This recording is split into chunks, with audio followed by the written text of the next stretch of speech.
नमस्कार, मैं हिमांशु और आप देख रहे हैं टारगेट विथ हिमांशु।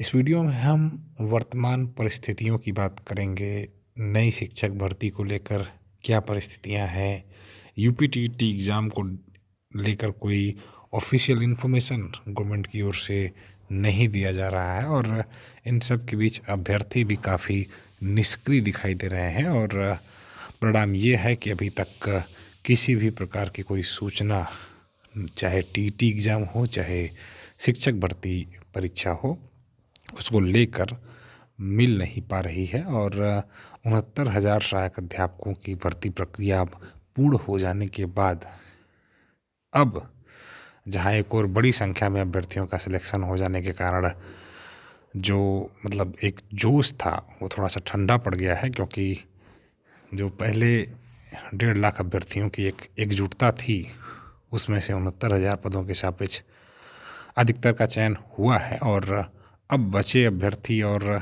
कुछ ऐसे अभ्यर्थी जो हाल ही में बीटीसी या बीएड किए हुए हैं, इनकी रिस्पॉन्सिबिलिटी अब ज़्यादा बढ़ गई है और इनके लिए जो वर्तमान समय कहता है उसके अनुसार इन सभी को मिलकर अब शासन प्रशासन से कम यह आश्वासन लेने का प्रयास करना चाहिए कि कब तक टीटी का एग्ज़ाम होगा। इसको लेकर कोई सूचना ही नहीं मिल पा रही है और सबसे बड़ी बात यह है कि एक बार दो बार प्रस्ताव भेजे जाने के बाद भी आखिर क्यों अनुमति नहीं मिल पा रही है। एक और आप देख रहे हैं सीटेट परीक्षा हो रही है, सेंट्रल गवर्नमेंट, इसके अलावा अन्य कई परीक्षाएं भी हो रही हैं, जैसे रेलवे की भी परीक्षा हो रही है। तो टीईटी की भी परीक्षा जो कि हर साल होने वाली एक परीक्षा है और पिछली बार लॉकडाउन की वजह से ऑलरेडी देरी से यह एग्ज़ाम हो रहा है, लेकिन इन सब के बावजूद अभी तक टीईटी एग्ज़ाम को लेकर गवर्नमेंट सक्रिय दिखाई नहीं दे रही है। और जब अभ्यर्थी ही सक्रिय भूमिका में नहीं है तो फिर गवर्नमेंट को तो और आसान हो ही जाएगा।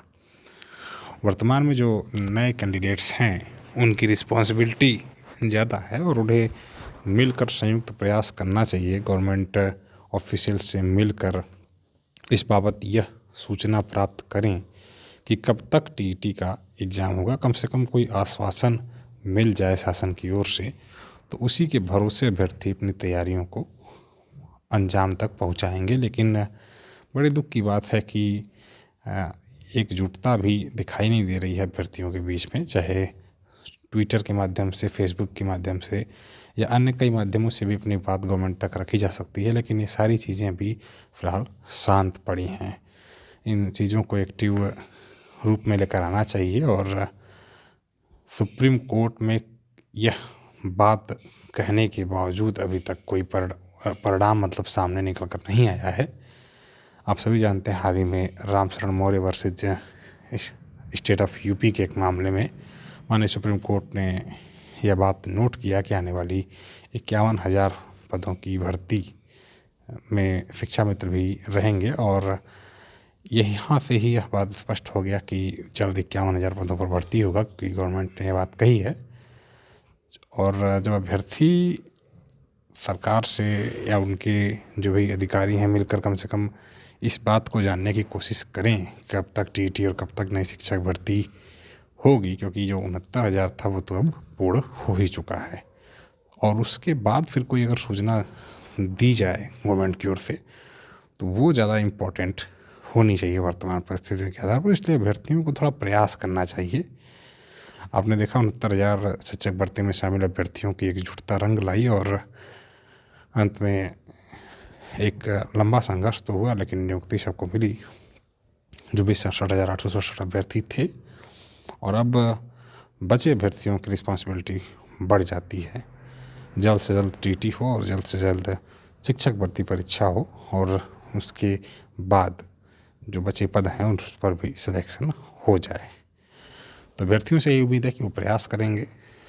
10 फरवरी को भी मुझे जानकारी मिली कुछ अभ्यर्थी जा रहे हैं, मतलब एक प्रकार से सरकार से यह पूछने अपनी मांग को लेकर कि एग्ज़ाम डेट टीईटी का रिलीज़ किया जाए। नई शिक्षक भर्ती को लेकर भी कोई जानकारी होगी तो आपको डिलीवर किया जाएगा इस चैनल के माध्यम से। मिलते हैं नेक्स्ट वीडियो में। Good bye.